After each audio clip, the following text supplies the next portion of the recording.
Chapter 5. Law and Order. Law and order are two realities which must go together. If we separate order from law, the result is tyranny. There is a great deal of order in the Soviet Union. In fact, no one dares even disorder the streets with a scrap of paper. But this order is not based on true law, but on tyranny, on dictatorship. There is a great deal of order in a graveyard, but there is no law at work in that order. It is the orderliness of death, of a total cessation of all movement and growth. It is possible to have order without law, and it is possible to have lawless order. Gangsters have lawless order.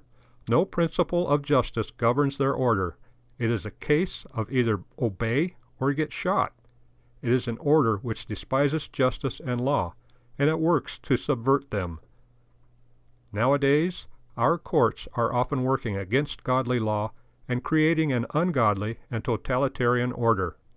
In New York City, the police are increasingly being limited and hampered in their work by the politicians and the courts.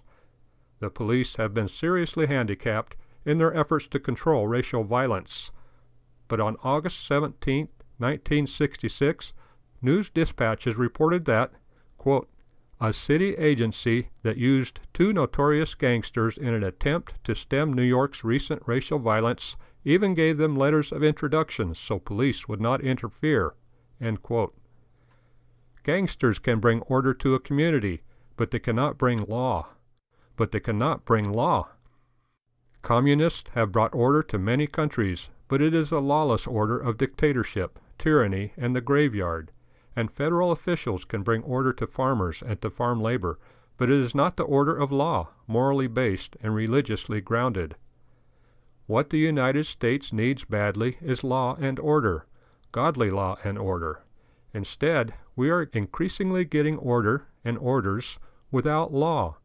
Our greatest danger as we face civil violence, planned rioting, and revolutionary agitation is that order will be restored without law.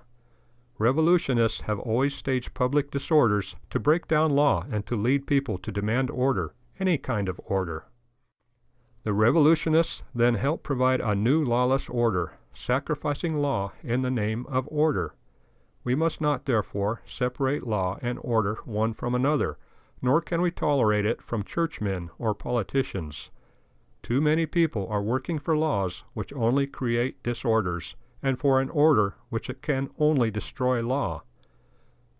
Moses said, quote, ye shall not respect persons in judgment, but ye shall hear the small as well as the great.